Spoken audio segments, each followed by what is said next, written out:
Chers membres d'Église et chers amis, bonjour. Au chapitre 28 du livre de la Genèse, nous avons l'histoire de Jacob en fuite, obligé de s'éloigner de sa famille après avoir menti à son père et volé le droit d'aînesse à son frère Ésaü.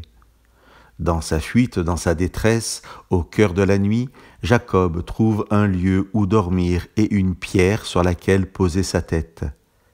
Pendant son sommeil, Jacob a une vision où Dieu lui parle. Malgré sa faute, Dieu rappelle sa propre fidélité et lui assure « Je suis avec toi, je te garderai partout où tu iras ». Je vous lis le verset 16 de ce chapitre 28 du livre de la Genèse. Jacob s'éveilla de son sommeil, il dit « Vraiment le Seigneur est en ce lieu et moi je ne le savais pas ». Alors Jacob va faire de ce lieu un mémorial de la présence de Dieu.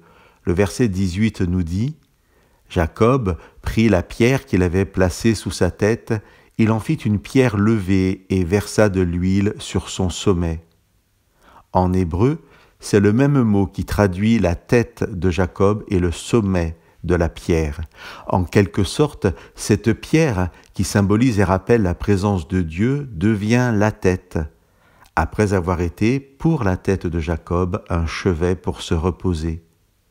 Jacob signifie par lui le verser au sommet à la tête de cette pierre, que cette présence symbolique de Dieu est consacrée, fixée dans le temps, aujourd'hui et à jamais, comme un mémorial de la présence de Dieu.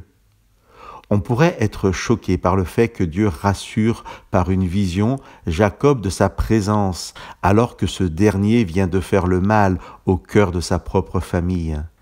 Mais c'est cette bienveillance de Dieu qui va amener Jacob à remettre Dieu à la première place, à la tête de sa propre vie.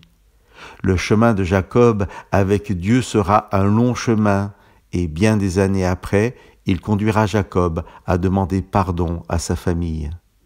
Chers amis, Dieu est là, à nos côtés, et peut-être ne le savons-nous pas, ou peut-être pensons-nous que Dieu n'est plus là parce que nous ne le méritons plus.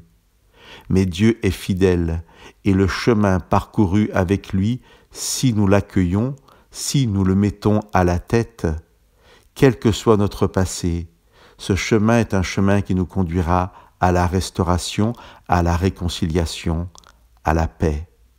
Chers amis, que Dieu vous bénisse.